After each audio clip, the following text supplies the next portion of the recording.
dead USG. Itu kelihatan, sangat kelihatan. Itu kelihatan sekali ototnya, dia bergerak, kita masukin di situ middle-nya kelihatan, masukin obat, selesai. Itu habis masukin obat, setengah jam, enakan pasiennya. Kalau memang sumbernya hanya satu-satunya di piriformis, dok. Pengalaman saya, waktu saya ngerjain pasien, kayak gitu, dok. Datang, dia nggak bisa duduk nih. Posisi waktu itu kenanya sebelah kiri, jadi dia duduk selalu sebelah kanan.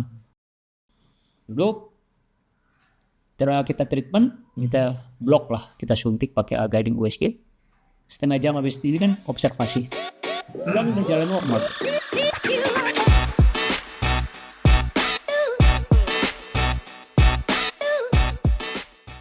Oke, halo Sobat Sentra, jumpa lagi kita di program podcast Sentra Stage. Kali ini bersama Sentra Medica Hospital Cikarang ya. Kita akan membahas topik menarik bersama narasumber saya pada kesempatan kali ini, yaitu Dr. Gabriel Federicus Goleng, spesialis neurologi, neurointervensi nyeri. Luar biasa keren. Kita sapa dulu. Halo dokter, apa kabar? Baik, dok. Ya, sehat ya dok ya? Sehat, dok. Luar biasa. Ini satu-satunya seorang neurointervensi di daerah Cikarang dan sekitarnya berarti ya. Luar biasa. Gimana dok? Saya sebelum tanya soal teknisnya, saya pengen tanya dok, gimana dok selama dokter sendirian single fighter lah dok, ceritanya sebagai seorang neurointervensi di sini, pengalaman-pengalaman menarik dok mungkin bisa diceritakan. Iya kan, kalau pengalaman menarik itu terkadang kan kita banyak menemukan kasus-kasus yang tumpang tindih gitu dok. Okay. Tumpang tindih. Jadi terkadang kita mendapat kiriman dari dokter-dokter sekitar gitu ya, yang mengatakan bahwa oh ini saraf kejepit. Ini nyerinya disebabkan karena saraf kejepit. Nah, terus kita cek dan kita periksa. Nah, kadang-kala ini tumpang tindih yang saya maksud itu artinya gini. Jadi pinggang itu di belakang ya dok ya, itu tidak semuanya disumberkan oleh saraf kejepit atau yang kita kenal dengan HNP. Nah ini seringkali yang membuat kita sedikit nyaru sehingga dan ini info ini sudah tertanam di pikiran mindsetnya orang awam ya. Orang awam. Jadi nyeri pinggang itu HNP saraf. Jadi pasien rata-rata datang itu sudah langsung mengklaim bahwa ini saya kena HNP gitu. Padahal kan harusnya tidak segampang itu gitu dok. Itu yang seringkali yang sedikit fenomena yang lucu gitu dok. Ya, kurang lebih gitu dok. Luar biasa. Nah ini kan topik kita dok pada kesempatan ini adalah mengatasi nyeri tanpa operasi. Wah, jadi nggak semua nyeri itu dioperasi. Jalan keluarnya. Kalau begitu dok, saya pengen tanya jenis-jenis nyeri seperti apa yang bisa diatasi tanpa operasi ini dok? Nah ini kan kita bicara nyeri itu kan sebenarnya bukan penyakit dok. Betul. Jadi dia itu kayak alarm tubuh. Alarm tubuh. Jadi kalau dia muncul berarti ada sesuatu yang dialami di dalam tubuh kita. Nah, sumber-sumber nyeri biasanya itu di belakang itu ada dari otot, kemudian ada dari sendi, kemudian ada dari saraf. Nah ini tiga ini. Otot, nyeri, dan saraf. Okay. Nah, jadi kita harus melihat nih, dia sumbernya dari mana. Kalau jenis nyeri ya ada dua. Kalau jenis nyeri ya neuropatik sama yang inflamasi atau radang. Nah itu ada dua. Tapi kalau sumbernya untuk belakang ya dok, yang untuk daerah lumbal itu hanya ada itu otot, nyeri, saraf, otot, saraf sama sendi.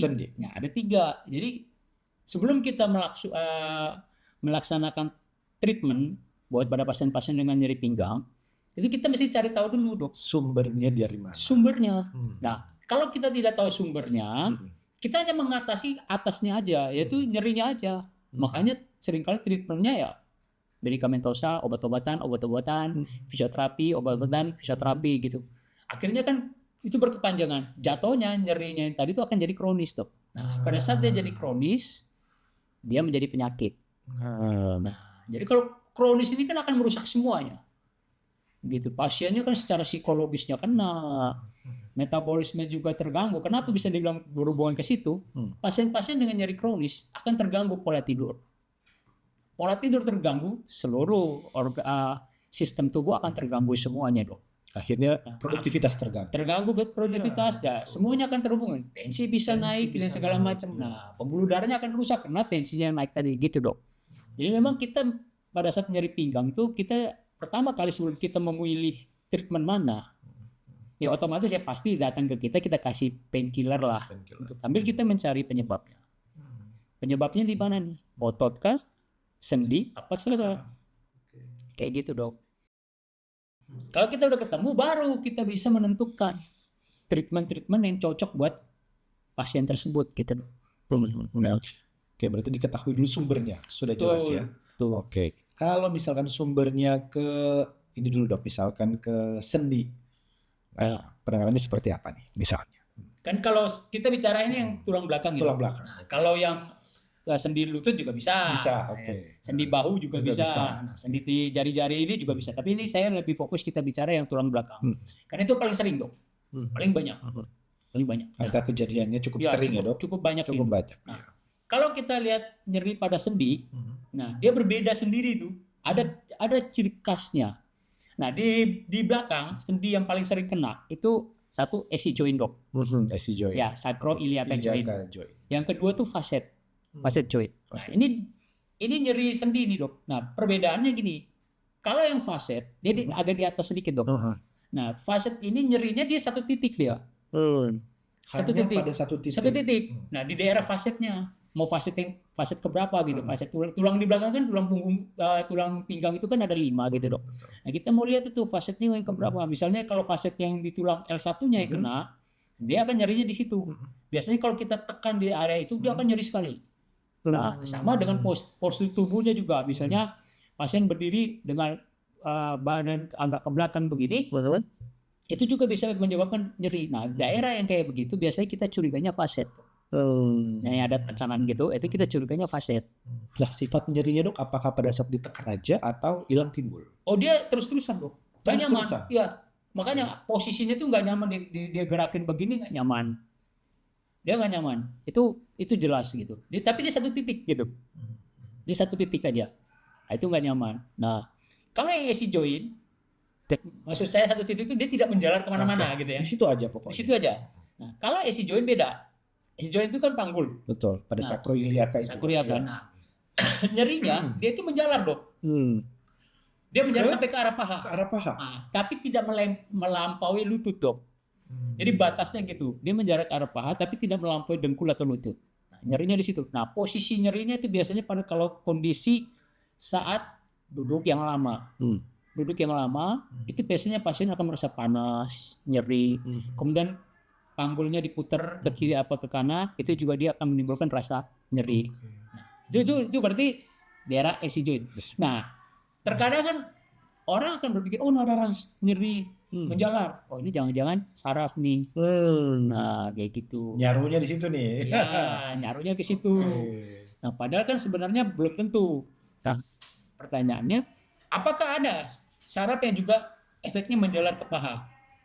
Ada dok. Kalau radikulopatinya di L3, lumbal 3, itu memang sensasi nyerinya menjalar ke paha. Nah, tapi persoalannya, perbedaannya adalah gini dok. Kalau yang radikulopati dia kan terus menerus. Mau dia posisi duduk, mau posisi berdiri, mau berjalan, iya, dia akan pasti nyeri terus-terusan. Iya. Kalau AC joint tidak dok. Dia hanya posisi duduk yang lama. Berdiri yang lama. Itu baru dia. Tapi kalau jalan apa segala macam dia nggak ada masalah. Atau perubahan posisi dari tidur ke duduk, nah itu dia akan menimbulkan nyeri. Kan pergeseran dari panggulnya itu. Nah, kalau kita mau itu dari keluhan pasien kita sudah bisa mendeteksi. Oh ini arahnya ke sini, kayak gitu dok. Itu karena sumber nyeri dari sendi. Iya. Kalau sumber nyeri tadi dari saraf dan satu lagi dok? Otot. Nah, beda lagi ya? Beda lagi dia dok. Seperti apa dok? Gitu. Kalau yang dari otot, dia hampir mirip tuh. Otot di belakang tuh hanya ada 2 yang bisa menimbulkan nyeri. Yang kita kenal dengan QL atau quadratum lumborum, sama yang paraspinal. Nah kalau yang QL itu dia hampir mirip kayak facet. Hanya bedanya gini dok. Kalau yang QL posisinya, jadi kita dari posisi berdiri ke duduk itu sakit. Posisi berdiri ke duduk. Itu sakit. Nah biasanya orang bilang kecetit itu dok. Kecetit. Nah jadi kan angkat. Itu biasanya otot dok. Jadi nyerinya kayak ditusuk-tusuk tuh. Kayak angkat galon ya dok ya, kebanyakan. Karena ototnya ngalamin inflamasi. Jadi dia merasa kayak ditusuk-tusuk. Nah, kalau yang paraspinal, dia beda lagi. Paraspinal nyerinya tuh dia tidak seperti ditusuk-tusuk, tapi dia kayak nyeri tumpul gitu loh, Oh, kayak jadi kaku. tumpul, kayak kaku. Jadi pasiennya, kok nih badan saya kok kaku ya, kurang nyaman. Nah itu paraspinal. Dan bedanya di situ dok. Nah makanya kita mesti memisah-misah mana dulu sebenarnya. Treatmentnya juga berbeda ini dok. Oke. Treatmentnya berbeda. Oke. Nah kalau yang saraf ya jelas. Kalau saraf itu jelas dia sesuai dengan dermatom, istilah kami itu dermatom persarafan. Jadi kalau L3 dermatom itu area paha. Kemudian kalau L4 L5 di area sampai ke bawah kaki. Kalau sampai S1 dia sampai ke telapak kaki. Nah itu dia nyeri terus-terusan dok. Nyeri terus-terusan tuh, mau duduk, mau jalan, dia nyeri. Nah biasanya pasien-pasien dengan radikulopati ini dia tidak kuat jalan jauh. Pasti dia akan ngaso dulu. Dia harus ngaso. Jadi jalan nih, udah sakit tuh pasti dia sampai ke bawah. Dia akan stop dulu. Nah, itu yang radikulopati loh. Ada juga yang kita kenal dengan saraf juga, tapi pemicunya bukan di lumbal, tapi pemicunya di bokong. Yang kita kenal dengan namanya piriformis syndrome. Piriformis syndrome. Ya, ini paling sering biasanya rata-rata laki-laki tuh. Karena kan sering taruh dompet tuh. Ya, saya pernah itu dok. Ya. Betul. Makanya sejak itu saya tidak mau lagi taruh dompet. Ya, itu karena tekanan tuh dok. Iya, betul. Otot piriformisnya ketekan. Nah, saraf yang kita kenal dengan ischiadicus itu dok. Itu saraf paling panjang tuh. Itu dia berjalan di tengah-tengah otot piriformis. Kali kalau otot piriformisnya ketekan, lama-lama dia spasm. Begitu dia spasm dia tekan saraf. Sensasinya mirip kayak radikulopati. Sangat mirip. Jadi kalau kita bilang ischialgia, itu sebenarnya itu piriformis. Nah, kalau kita dulu waktu kuliah kedokteran umum kan, ischialgia. Nah, itu sebenarnya itu piriformis. Gitu, beda dengan radikulopati kayak gitu loh. Karena sumbernya beda. Piriformis dia di daerah piriformisnya itu. Tapi modelnya sama, menjalar sampai ke bawah. Hanya bedanya kalau ini posisi duduknya, kalau kita misalnya kanan yang kena, kita nggak bisa duduk begini, pasti miring ke kiri. Ya, agak begini. Ya, karena kan ketekan dia. Betul. Ya gitu. Terus kalau jalan dia tidak ada masalah, tapi kalau naik tangga, turun tangga dia akan bermasalah. Intinya pokoknya otot piriformisnya kontraksi itu akan menimbulkan nyeri. Dan kesemutan. Lebih sering kesemutan dia. Oke. Nah, itu jadi kalaupun saraf pun kita bilang itu kita harus bedain dia di piriformis apa dia yang di atas di radiksnya yang kita bilang radikulopati ya, bilang radiksnya itu. Karena treatmentnya juga beda dok. Ya, jadi masing-masing ini punya treatment yang berbeda.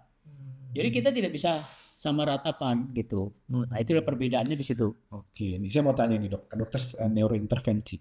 Teknik atau metode intervensi apa yang sering digunakan dok untuk ini mengatasi nyeri tanpa operasi? Dok? Jadi kalau yang pain intervensi kita ini kan modalitas kita ada dua dok. USG, guiding USG itu ya, sama guiding Siam. Nah, jadi kita harus, makanya tadi saya dari awal mengatakan kita harus bisa memilih nih sumbernya di mana. Contoh nih, misalnya facet. Facet bermasalah di facet. Kalau di facet bisa dua dok. Bisa kita pakai modalitas USG, bisa juga pakai Siam. Nah, tapi bagusnya apa? Ya Siam kalau di facet. Kenapa? Kita bisa melihat langsung di celah facetnya. Kalau USG itu kita kadang-kala tergantung alat USG-nya. Kalau alat USG-nya bagus, nah kelihatan baik gitu. Tapi kalau kurang baik, kurang bagus, terus kemudian ditambah dengan usia tua, sudah ada mengalami proses kalsifikasi, dia akan sedikit gambarnya kurang terlalu jelas gitu. Tapi kalau Siam tuh kelihatan dok jelas. Jadi kita bisa masukin needle-nya sebelum masukin obat ke area facet gitu. Nah, kalau otot kayak KL tadi atau paraspinal itu jelas USG. Siam nggak bisa, nggak kelihatan dia. Kita harus pakai alat USG. Jadi kita guide pakai USG ototnya, kita masukin obat pain-nya di situ. Itu langsung enakan. Nah, kalau yang piriformis tadi, itu kan sama-sama penyebabnya keluhan sarafnya bermasalah. Itu juga nggak bisa kita pakai Siam, kurang terlalu jelas. Paling gampang dengan guide USG. Itu kelihatan, sangat kelihatan. Itu kelihatan sekali ototnya, dia bergerak, kita masukin di situ needle-nya kelihatan, masukin obat, selesai. Itu habis masukin obat setengah jam, enakan pasiennya. Kalau memang sumbernya hanya satu-satunya di piriformis dok. Pengalaman saya waktu saya ngerjain pasien kayak gitu dok, datang dia nggak bisa duduk nih, posisi waktu itu kenanya sebelah kiri, jadi dia duduk selalu sebelah kanan. Duduk, setelah kita treatment, kita blok lah, kita suntik pakai guiding USG. Setengah jam habis ini kan observasi. Ya. Udah jalan normal. Oke. Kalau sumbernya benar dari hanya satu itu. nah itu langsung hilang, langsung enak. Jadi obat painkillernya stop semua. Dan bukan tujuan kita melakukan pain intervensi ini, kita membuat pasien itu tidak mengkonsumsi painkiller. Meminimalisir itu. Karena efeknya kan kurang baik kalau kita terlalu sering menggunakan painkiller kayak gitu. Ini dok, saya juga sempat baca satu literatur gitu. Ada penggunaan atau terapi regeneratif, injeksi semacam PRP, platelet rich plasma. Nah, itu seberapa efektif sih dok? Kalau itu waktu saya pertama kali belajar, dia lebih sering itu kita menggunakannya di area-area ototnya mengalami robekan. Jadi kita bilang otot-otot yang mengalami injury gitu, bisa di sendi lutut, itu bisa juga pokoknya di jaringan otot. Dia mempercepat proses penumbuhan sel otot yang baru dengan kita menggunakan PRP tadi. Hanya kan memang teknik ini masih cukup lumayan mahal ya. Iya. Tapi kalau untuk lutut beberapa kasus ada yang menemukan kondisinya bagus gitu ya, sangat efektif. Ada yang enggak juga gitu. Jadi memang untuk PRP sendiri ini masih banyak banyak pro kontra. Iya, pro kontra gitu. Ada yang saya punya pengalaman bagus nih. Ada yang biasa aja sih, berapa kali suntik pasien saya tetap aja tuh masih mengeluhkan nyeri. Nah, jadi kayak gitu karena memang sumber nyeri di tubuh kita ini bukan hanya satu. Kalau ketemunya hanya satu tuh enak loh, cepet ya. Tapi kalau udah tumpang tindih, karena kayak di pinggang tadi tuh sudah ada ototnya kena, fasetnya kena, ya sudah. Kita mesti selesaikan satu persatu dok. Otot dulu. Ya. Begitu sudah selesai kita lihat, ternyata masih ada, berarti sendi lagi. Nah baru dia mulai mengurang. Jadi memang kita tidak bisa secepat itu. Kadang-kadang terkesannya kan tindakan pain ini bisa diulang-ulang gitu loh. Sebenarnya bukan diulang-ulang, tapi karena itu tadi tumpang tindihnya ini. Jadi pengalaman saya gitu. Kadang-kadang radiksnya kena, pirinya juga ikutan. Karena orang aktivitas ya. Jadi kita milih nih mau yang mana. Jadi dominannya yang mana? Ya.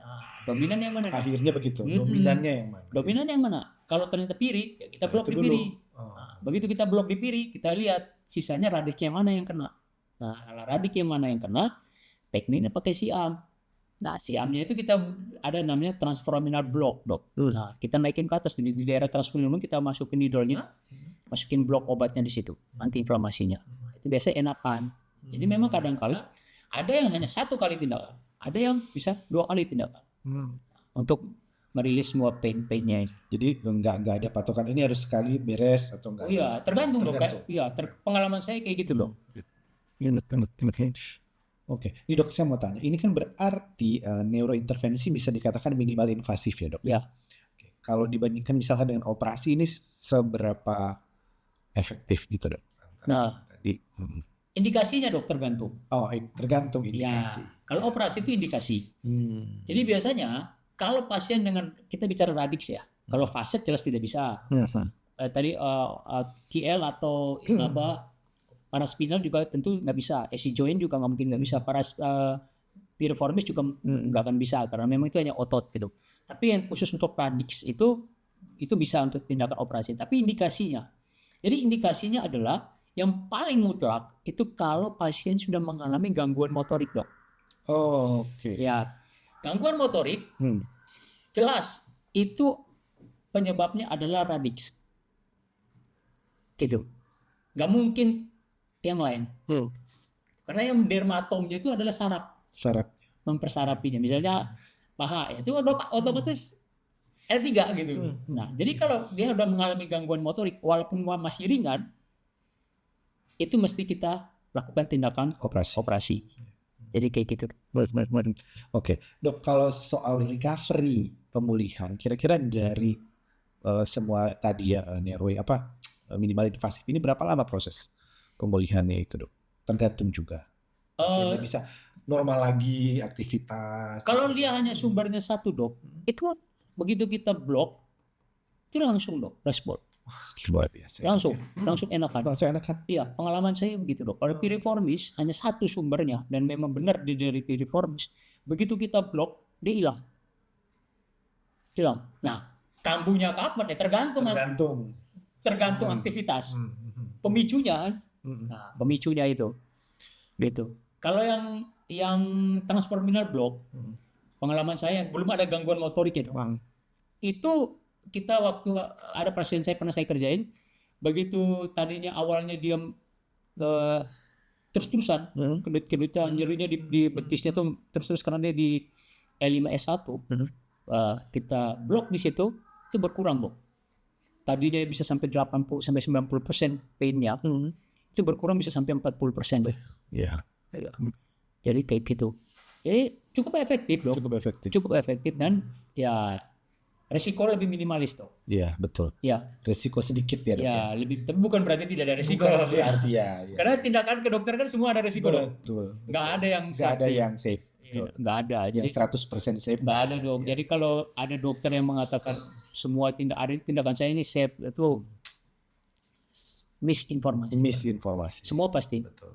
Kita lakukan dengan painkiller, rutin painkiller, efeknya adalah ginjal kita bisa terganggu, GI tract kita terganggu. Kita lakukan misalnya contoh ronsen foto saja, itu juga pasien sudah terpapar efek radiasi. Iya, radiasi ya. Jadi semuanya ada. Jadi di mana dari semua banyak indikasi, semua banyak efek samping, kita pilih yang minimalisnya dan membuat efek keuntungan buat pasien lebih banyak. Gitu, baik. Salah satu ya biayanya juga lumayan murah gitu loh. Kemudian tidak terlalu perlu waktu untuk recovery setelah post tindakan. Itu recovery post tindakan itu hanya setengah jam, Dok. Setengah jam sampai 1 jam. Post tindakan kita observasi setengah jam sampai 1 jam, tidak ada masalah, boleh pulang. Jadi gitu. Jadi tidak perlu dirawat inap, one day care aja, datang, saya masuk tindakan, setengah jam kita observasi nggak ada masalah, pulang. Termasuk cepat ya, Dok. Iya. Nah sekarang kan, Dok, kita lihat atlet-atlet ya, para olahragawan kan juga sering mengalami cedera. Iya. Apakah cedera karena olahraga ini kan atau nyeri yang ditimbulkan karena cedera karena olahraga bisa juga ditangani secara cepat? Iya, bisa. Jadi kalau itu kan paling sering atlet itu berarti larinya ke otot, Dok. Otot ya, kayak injury gitu. Yang paling sering atlet itu paling sering kena itu yang di lutut nih. Nah ini yang memang agak susah. Itu biasanya pilihannya banyak dokter-dokter yang memilih itu yang PRP itu. Nah sekarang kan ada juga yang terbaru tuh. Apa tuh, Dok, yang terbaru? Yang terbaru yang di atas PRP yang sekarang lagi naik daun. Nah, yang kayak pakai sekretom lah istilahnya. Itu yang terbaru, Dok. Jadi kalau PRP kan ribet tuh. Kita punya alat, kita centrifuge, ambil darah. Ini kan enggak. Langsung ambil darah itu suntik ke yang injurinya. Nah, kalau yang kayak olahragawan kayak misalnya pemain bola, itu biasanya paling sering ke situ, injury di daerah lutut itu paling banyak. Itu kayak gitu. Pokoknya yang berhubungan dengan otot, Mas, kalau itu bisa pilihannya pakai itu. Jadi bukan pakai kortikosteroid tuh, bukan. Jadi kalau dia robek, kita tidak boleh pakai kortikosteroid. Karena dia akan memperparah. Kortikosteroid itu nggak boleh masuk ke injury itu, ke tendonnya itu, nggak boleh. Kan biasanya itu karena itu tendon tuh, robekan tendon. Itu nggak boleh masuk itu kortikosteroid, dia akan merusak tendonnya. Makanya kenapa perlu guiding itu biar kita tidak, misalnya contoh nih kita mau suntik genu, lututnya lagi inflamasi, sehingga ada cairan yang banyak. Itu kan kita suntik di area bursanya itu, radang gitu. Itu kita harus pakai guiding, nggak boleh kita nggak pakai guiding. Kenapa? Kalau kita tidak pakai guiding, dia akan nyasar ke tendon. Begitu dia nyasar ke tendon, tendonnya robek. Nah, tendonnya robek memang tidak akan muncul langsung gejala itu. Butuh waktu beberapa saat baru timbul nyeri yang lebih hebat. Berarti itu ada persoalan di tendonnya. Karena pada saat tindakan pain tadi, makanya sekarang ini kita lebih sendiri pakai guiding itu. Udah terkenal semua. Zaman dulu kita bisa pakai blind. Zaman dulu saya diajarin tuh pakai blind. Jadi blind itu kita hafalin titiknya. Titik sini, lutut, ini sini dia ingin. Kita masukin needle-nya. Pokoknya untuk tulang tarik sedikit, geser ke atas. Kalau udah ada tembus kayak tembusan kayak tembus kapas gitu, itu udah masuk. Nah, itu kan kita blind. Kita nggak tahu nih benar apa enggak. Tapi kalau dengan guiding USG, kita lihat needle-nya jelas. Kelihatan needle-nya masuk ke area mana yang mau kita berusahanya. Masukin ke situ. Kalau memang di proses peradangan di situ. Sehingga tepat sasaran. Tepat sasaran. Jadi tidak merusak. Nah, kalau tendonnya robek, injury, ya itu pilihannya itu. Secretomy tadi atau secretomy itu yang terbaru ya, Dok. Yang terbaru. Mahal ya, Dok ya? Oh ya, mahal. Mahal. Iya. Mahal. Kalau semua yang terbaru itu biasanya mahal. Pasti mahal. Iya, mahal gitu. Ya, pasti untuk klub-klub sepak bola yang udah. Ya itu biasanya di luar juga mereka gitu. Tapi gitu. Kalau yang di luar negeri yang itu biasanya kalau yang sudah agak parah mereka langsung operasi. Biar jangan sampai terjadi permanen gitu, Dok. Kayak pemain-pemain bola itu dia otomatis biasanya langsung dioperasi. Tapi kalau kita yang orang awam mungkin operasi biayanya terlalu mahal, ya kita bisa pilihannya itu. Tapi bukan pakai kortikosteroid ya. Gitu. Ya. Jadi itu pilihannya. Jadi jangan nggak sembarangan gitu. Oh ini nyeri, udah hajar. Itu dia nggak boleh begitu gitu. Karena pilihan obatnya beda-beda. Kalau kortikosteroid itu ada proses peradangan, dia bukan di tendon, tapi di bursanya ya kita pakai kortikosteroid. Begitu kena di tendon kita tidak boleh pakai kortikosteroid. Pilihannya PRP atau secretomy. Yang terbaru itu secretomy. Atau operasi. Atau operasi ya terakhir itu operasi kita sambungkan kembali tendonnya. Kayak gitu, Dok. Luar biasa nih, Bang. Oke, saya masuk ke preventif nih, Dok. Tadi kan dokter sudah jelasin kalau nyeri itu tidak ditangani akan menyebabkan nyeri kronis ya, Dok. Ya, nyeri kronis. Nah, supaya tidak muncul nyeri kronis ini apa yang sebaiknya dilakukan gitu. Nah, yang pasti itu pertama pada saat kita sudah menimbulkan nyeri yang sudah mengganggu ya, Dok. Ya otomatis masih konsultasi itu pasti. Harus konsultasi kan kita harus tahu dulu sumbernya di mana. Kemudian kalau ternyata sumbernya itu kita udah ketemukan ya, paling pertama langkah pertama ya pasti painkiller, Dok. Langkah pertama itu pasti painkiller. Nggak mungkin kita kalau buru-buru tindakan juga kan tidak baik gitu. Karena kan tindakan juga ada risiko. Risiko yang paling minimalis itu kan painkiller. Kita kasih painkiller. Painkiller kan kita udah tahu penyebabnya. Ya, paling kalau misalnya contoh penyebabnya karena muscle ya, misalnya TL gitu. Painkiller masuk, fisioterapi. Nah, fisioterapi. Berbarengan, Dok? Berbarengan. Painkillernya masuk, fisioterapi. Kita kirim ke teman sejawat kita rehab medik, mainkan dia untuk fisioterapi. Kalau udah dengan itu semua sembuh, kita tidak perlu pain intervensi. Tapi kalau setelah melakukan prosedur itu semua, dia masih memerlukan nyeri, baru balik lagi, itu baru kita pikirkan untuk melakukan tindakan intervensi pain. Karena kalau kita diamkan lebih dari 3 bulan, dia akan jadi kronis. Gitu. Kurang lebih kayak gitu. Jadi tidak main, datang langsung. Ya itu nggak gitu juga. Jadi ada protapnya dulu, kita painkiller, fisioterapi, sudah ternyata tidak mempan, masih nyeri juga hebat dan mengganggu. Pilihan berikutnya adalah kita lakukan tindakan pain intervensi. Kayak gitu, Dok. Jadi semua ada pertimbangan-pertimbangan. Iya, betul, Dok. Itu kan semua untuk kepentingan dari pasiennya, bukan dari kepentingan yang lain-lain, tapi untuk kepentingan pasien. Kayak gitu. Jadi kita tidak boleh tidak boleh over. Tidak boleh over. Ya. Betul. Over claim. Ya. Gua nggak boleh. Terlalu menjanjikan. Ya, nggak boleh. Jadi kita apapun yang kita pilih untuk treatment buat pasien, landasan pertamanya adalah untuk safety pasien. Safety nomor 1. Iya, itu nomor 1. Nah, kan kita mau menolong, bukan kita mau merusak. Jadi itu yang harus kita pikirkan landasan itu gitu. Jangan kita datang udah suntik, memang cepet gitu, enak ya, kosnya lumayan gitu kan. Tapi keuntungan buat pasien itu apa gitu? Kalau dia bisa dengan painkiller aja selesai gitu. Karena semua tindakan kan seperti saya bilang tadi dari awal pasti ada resiko-resikonya gitu. Ya kita akan memilih mana yang paling rendah resikonya. Kalau dengan painkiller udah selesai, ya udah selesai. Tapi kalau ternyata painkillernya belum, fisioterapinya sudah jalan juga belum, berarti memang pilihannya harus ada lakukan tindakan. Kalau kita biarkan dia kan jadi kronis. Iya. Luar biasa. Nah, untuk Sobat Sentra nih, mungkin dok yang ingin konsultasi ke Dokter Gabriel, dokter praktik di hari apa, jam berapa mungkin bisa disampaikan dok ya? Kalau saya di Sentra Medika kan termasuk yang punya jadwal jam yang panjang dok. Jadi kalau bisa, seringkali saya kelakar, saya penunggu sentra gitu. Saya dari jam 9 pagi itu sampai jam setengah 3 sore. sore. Sore. Setiap hari, Senin sampai Jumat. Sampai Jumat. Senin sampai Jumat, nanti tinggal datang daftar ya, saya pasti ada kok. Kecuali kalau saya cuti ya dok. Tapi saya sih jarang cuti. Sangat all out nih dokter. Jarang cuti. Karena kalau begitu cuti kan pasiennya banyak menumpuk, pusing juga. Iya betul. Jadi kayak gitu dok. Jadi memang jangan khawatir ya dok, dokter setiap hari ada. Ya jamnya dari jam 9 pagi sampai setengah 3 sore. Setengah 3 sore. Oke baik. Ini terima kasih banyak dokter Gabriel buat dok. sharing-sharingnya, mudah-mudahan nanti jangan kapok, kita undang lagi dok ya. Oh ya siap dok. Oke dok. Oke, sukses selalu buat dokter Gabriel ya dok ya. Sama-sama dok. Ya, Sobat Sentra, demikian obrolan kita bersama dokter Gabriel ya pada kesempatan kali ini. Jadi sekali lagi buat yang mau konsultasi bersama dokter Gabriel, silakan langsung ya menghubungi atau datang ke Sentra Medika Hospital Cisalak ya. Jadi ingat sakit ataupun juga ingin konsultasi kesehatan, ke Sentra aja. Sampai jumpa.